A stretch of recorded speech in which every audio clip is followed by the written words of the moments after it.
We're making a differential diagnosis of why countries get stuck with very bad economic performance. We've looked at how poverty traps can hold poor countries in a grasp, preventing them from making the basic investments to move forward.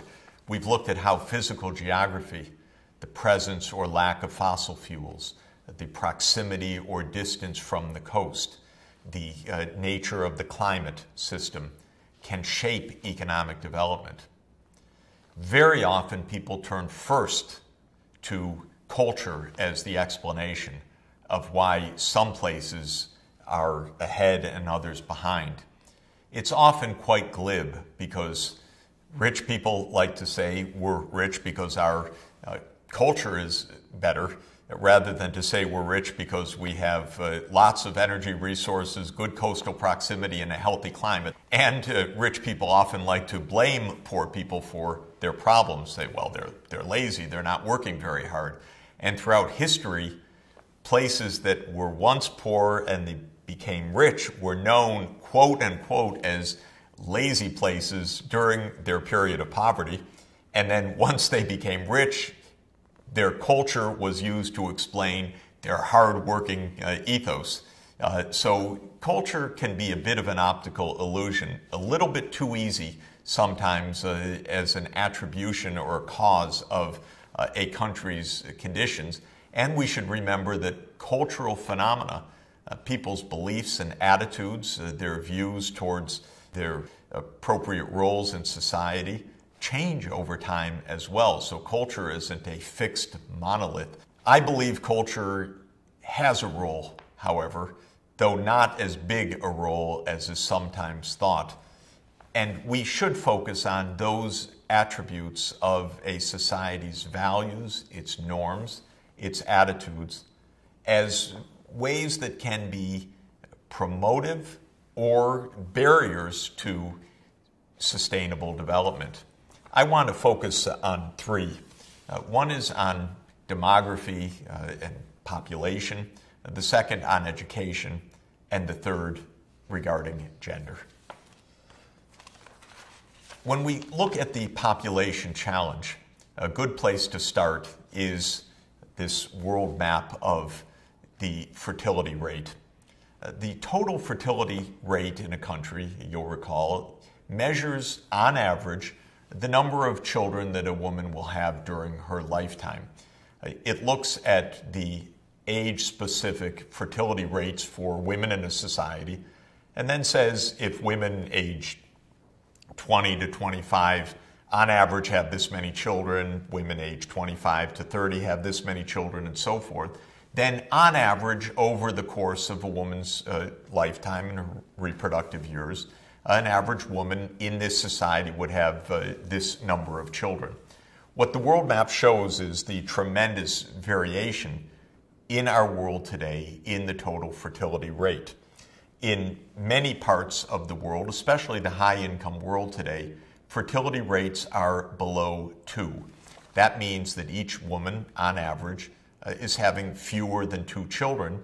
It means, since half the children are boys and half the children are girls, on average, each woman is having less than 1 daughter, or if you say 10 women in total would be having fewer than 10 daughters. You can see that when fertility rates are below 2, so that on average each mother is not replacing herself in the next generation with a daughter, statistically speaking, that the population would tend to be stable or declining. When the total fertility rate is above 2, then the population would tend over the longer term to increase. So if in the high-income world on this map we see total fertility rates below 2, we also see in some of the world's poorest countries, and notably in Africa and in parts of South Asia, total fertility rates above 4. And in many rural areas in low-income tropical Africa, we have total fertility rates above 6.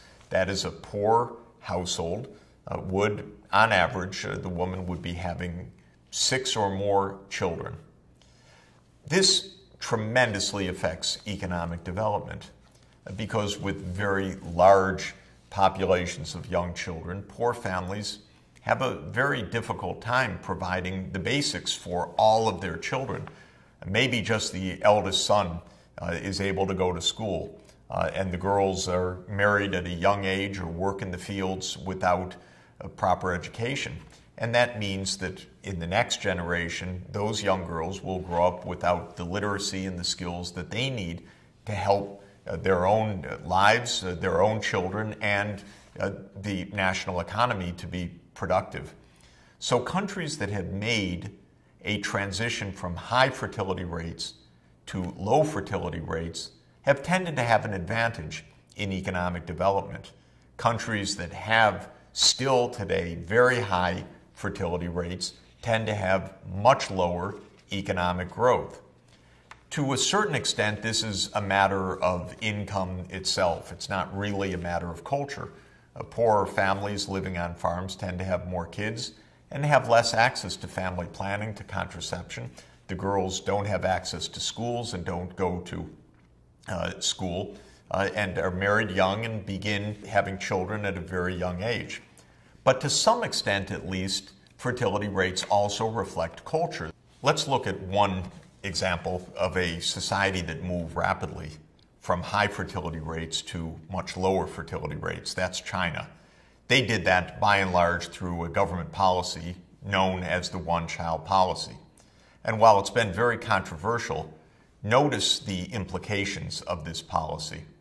What has happened is, in a very short period of time, family size has come down rapidly, and parents have invested intensively in their one or sometimes two children. And so that within one generation, the levels of education, health, nutrition of Chinese young population has soared. This played an enormous role in China's very rapid economic development. So some places, by virtue of culture, politics, history, have still very high fertility rates. Other places have made a rapid transition to lower fertility rates, and the record shows very clearly that those countries experience faster economic growth, better health for the children, and higher educational attainments. Over time, this fertility rate shapes the population dynamics, whether the population is rising or declining in overall size, and the age distribution of the population shown here by the age population pyramid, so-called. What these pyramids show are the numbers of boys and girls, or men and women at various ages, showing the age structure of the population.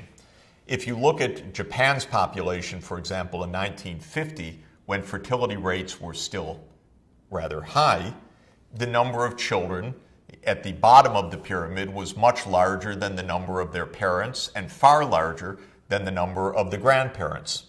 By 2005, the shape of that pyramid had changed considerably. Japan had reduced its fertility rates, partly as a result of culture, partly as a result of economic development, partly as a result of public policy. And so now the number of children were actually fewer than the number of parents because the fertility rate had come down below 2.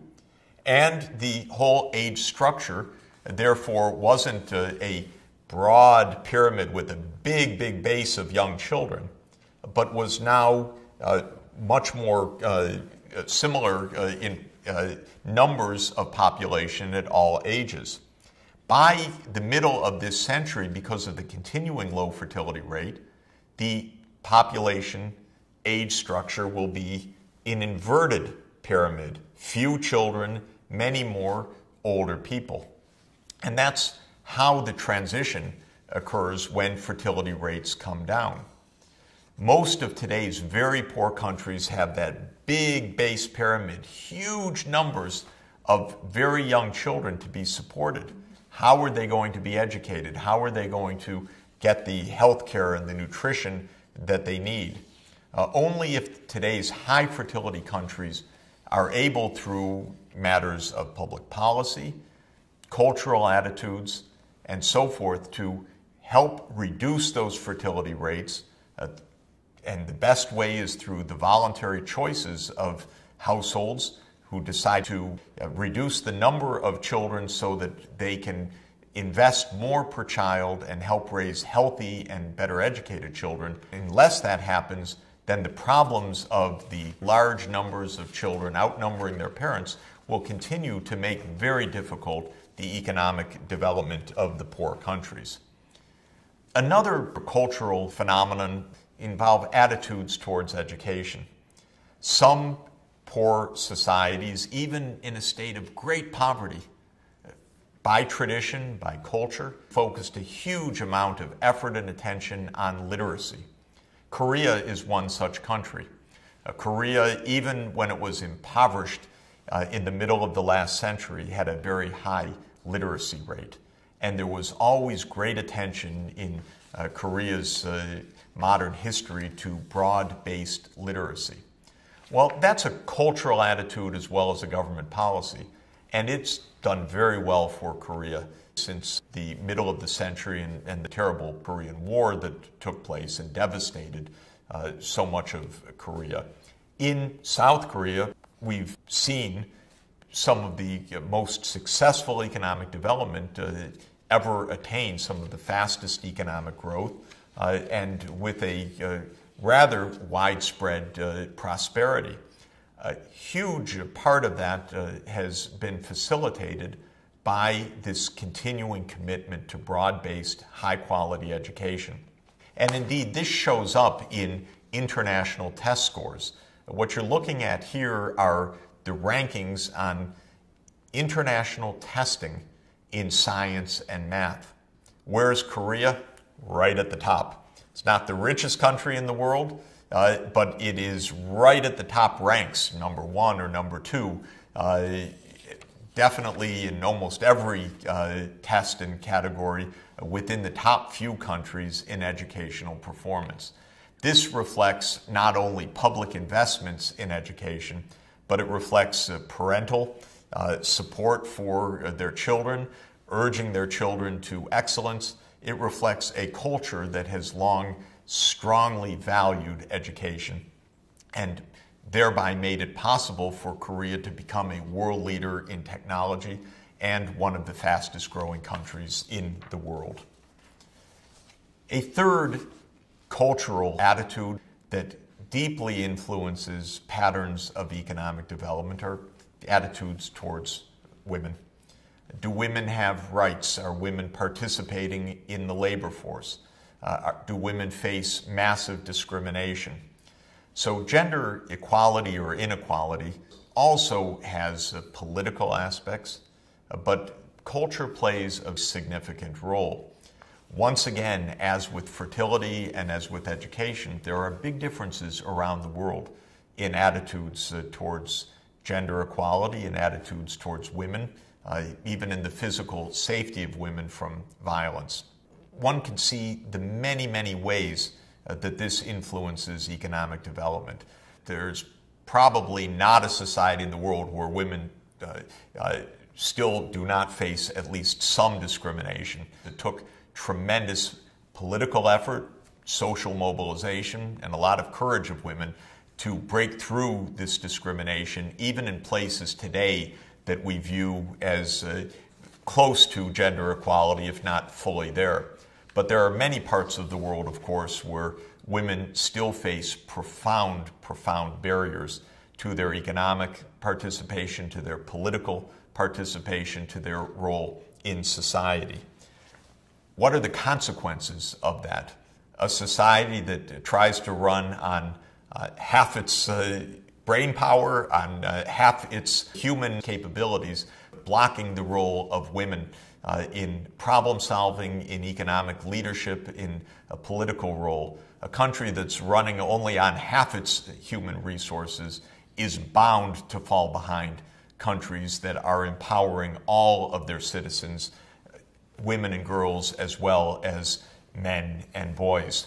Countries where young girls may have 1 or 2 years of schooling, but then because of lack of interest, lack of budget, a lack of family attention and effort, are forced to drop out of school, marry young, start having children young, do not have the productivity to participate in a modern economy, face a tremendous amount of poverty and suffering themselves, and by dint of that are likely to be raising children in poverty as well. Now, this is an area where there have been huge changes, fortunately, in the right direction over the last 30 years, but by no means uniform.